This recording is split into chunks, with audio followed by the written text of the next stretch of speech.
राजस्थान की सियासत में आजकल जो हलचल है उसे देखकर लगता है कि भजनलाल शर्मा सरकार में म्यूजिकल चेयर का खेल शुरू होने वाला है। 6 कुर्सियां खाली है और नेता ऐसे लाइन में खड़े हैं जैसे सुपरहिट मूवी के टिकट के लिए। लेकिन सवाल यह है कि क्या ये कुर्सियां किस किस के नाम होगी और कौन करेगा घर वापसी। चलिए पूरी कहानी आपको विस्तार से बताते हैं। नमस्कार, आप बिग वाई देखना शुरू कर चुके हैं और मैं हूं आपके साथ जावेद। राजस्थान बीजेपी में इन दिनों फेरबदल की खिचड़ी पक रही है। बात हो रही है मंत्रिमंडल विस्तार, राजनीतिक नियुक्तियों और पार्टी संगठन में बदलाव की। सबसे बड़ी खबर यह है कि 6 खाली पड़े मंत्री पदों को भरने की तैयारी चल रही है। भजनलाल शर्मा और प्रदेशाध्यक्ष मदन राठौड़ के दिल्ली दौरे के बाद इस चर्चाओं को और हवा मिल गई। सवाल उठता है कि वसुंधरा राज्य के करीबी नेताओं को क्या मिलेगा।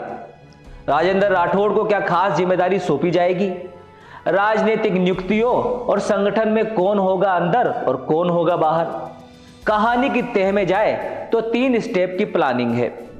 बीजेपी ने फेरबदल को लेकर एक खास रणनीति बनाई है और यह 3 स्टेप में होगी। जैसे पहला स्टेप संगठन में बदलाव, दूसरा स्टेप राजनीतिक नियुक्तियां, तीसरा स्टेप मंत्रिमंडल विस्तार। पहला स्टेप की अगर बात करें संगठन में बदलाव की, तो भाजपा के मौजूदा प्रदेशाध्यक्ष मदन राठौड़ पूर्व प्रदेशाध्यक्ष सीपी जोशी की बनाई टीम के साथ काम कर रहे हैं। सीपी जोशी ने अपने कार्यकाल के दौरान 2 बार टीम बदली थी, लेकिन मदन राठौड़ ने अब तक कोई टीम नहीं बदली है। अब मदन राठौड़ अपनी नई टीम लाने की तैयारी कर रहे हैं। सूत्रों के मुताबिक जनवरी से ही बदलाव शुरू हो जाएंगे। जातिगत समीकरण साधने की कोशिश, ओबीसी, एससी और एसटी वर्ग पर फोकस किया जाएगा। नए चेहरे जाट, गुर्जर और आदिवासी समुदाय के नेता टीम में शामिल हो सकते हैं। बदलाव के संकेतों की अगर बात करें तो मौजूदा उपाध्यक्ष चुन्नीलाल गरासिया और सीआर चौधरी को हटाया जा सकता है। प्रदेश महामंत्रियों में भी फेरबदल हो सकता है।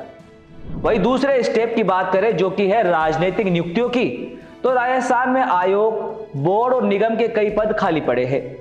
सूत्र बताते हैं कि इन नियुक्तियों को लेकर लगभग सारी तैयारियां पूरी हो चुकी है। जनवरी फरवरी में इन नियुक्तियों को अंजाम दिया जा सकता है।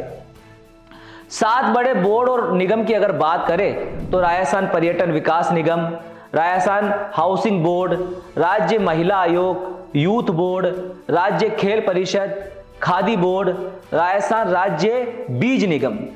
अब सवाल यह है कि इनमें से कौन कौन से नेता इन पदों पर बैठेंगे।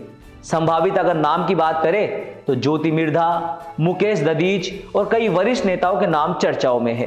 अब बात करते हैं असली खेल की, यानी मंत्रिमंडल विस्तार की। राजस्थान मंत्रिपरिषद में कुल 30 मंत्री बनाए जा सकते हैं, लेकिन फिलहाल 24 मंत्री ही है, यानी 6 पद खाली है। वसुंधरा राज्य के करीबी पूर्व मुख्यमंत्री वसुंधरा राज्य की बढ़ती सक्रियता के चलते उनके समर्थकों को मौका मिल सकता है। संभावित चेहरों की बात करें तो जयदीप बियानी, श्रीचंद कृपलानी, पुष्पेंद्र सिंह बाली, अनीता भदेल और हंसराज मीणा। राजेंद्र राठौड़ को नई जिम्मेदारी मिल सकती है। राजेंद्र राठौड़ को राजनीतिक नियुक्तियां देकर कैबिनेट मंत्री का दर्जा दिया जा सकता है, लेकिन ध्यान दीजिए यह फैसले बीजेपी आलाकमान की मंजूरी के बाद ही होगा। पिछली गलतियों और अनुभव का सवाल के ऊपर बात करें तो पिछले बजट सत्र में विपक्ष ने मंत्रियों को जमकर घेरा। कई मंत्री अनुभवहीन दिखे और विपक्ष के सवालों के आगे टिक नहीं पाए। इस बार आलाकमान अनुभवी चेहरों को शामिल करना चाहता है। पुराने चेहरों की वापसी की अगर बात करें तो कुछ सीनियर नेता जो पहले दरकिनार कर दिए गए थे उन्हें वापस लाने की कोशिश हो रही है। परफॉर्मेंस का आकलन, जो मंत्री अच्छा काम नहीं कर पाए उनकी जिम्मेदारी घटाई या बदली जा सकती है। आखिर क्यों हो रही है देरी, अगर इस पे बात करें तो मंत्रिमंडल विस्तार में देरी की सबसे बड़ी वजह है 3 स्टेप की प्लानिंग। पहले संगठन में बदलाव, फिर राजनीतिक नियुक्तियां और अंत में मंत्रिमंडल विस्तार। इसका सीधे असर की अगर बात करें तो जनवरी से लेकर मई तक ये पूरी प्रक्रिया चलेगी। 6 बड़े नेता जिन पर सबकी नजर है। वसुंधरा राज्य, उनके करीबी नेताओं की लंबी लिस्ट है। क्या इस बार उन्हें जगह मिलेगी? मदन राठौड़ अपनी नई टीम बनाकर क्या वे संतुलन बना पाएंगे? जयदीप बियानी युवा नेता है जिन्हें वसुंधरा राज्य का करीबी में माना जाता है। श्रीचंद कृपलानी अनुभवी नेता है जो इस बार रेस में है। ज्योति मिर्धा खियूसर में शानदार प्रदर्शन के बाद पार्टी में उनकी भूमिका बढ़ सकती है। अनीता बघेल, क्या 2 बार मंत्री रह चुके अनीता बघेल की वापसी होगी? क्या हो सकता है आगे? जनवरी से बदलाव हो गए, संगठन और राजनीतिक नियुक्तियां शुरू हो जाएगी। मई तक परिणाम आएंगे, मंत्रिमंडल विस्तार की प्रक्रिया पूरी होगी। लोकसभा चुनाव की तैयारी की अगर बात करें तो बीजेपी अपने नई टीम सेटअप के साथ मैदान में उतरेगी। तो राजस्थान की सियासत में इस वक्त जो माहौल है उसे देखकर कहा जा सकता है कि बीजेपी पूरी ताकत से लोकसभा और विधानसभा चुनाव की तैयारियों में जुट गई है। नए साल में कौन नेता चमकेगा और कौन बुझेगा, यह देखना दिलचस्प होगा। फिलहाल वसुंधरा राज्य के करीबी नेताओं की आस जगी हुई है और मदन राठौड़ की नई टीम पर सबकी नजरें टिकी हुई है। तो फिलहाल इस राजनीतिक विश्लेषण में इतना ही। ऐसी खबरों के लिए आप देखते रहिए बिग वाई।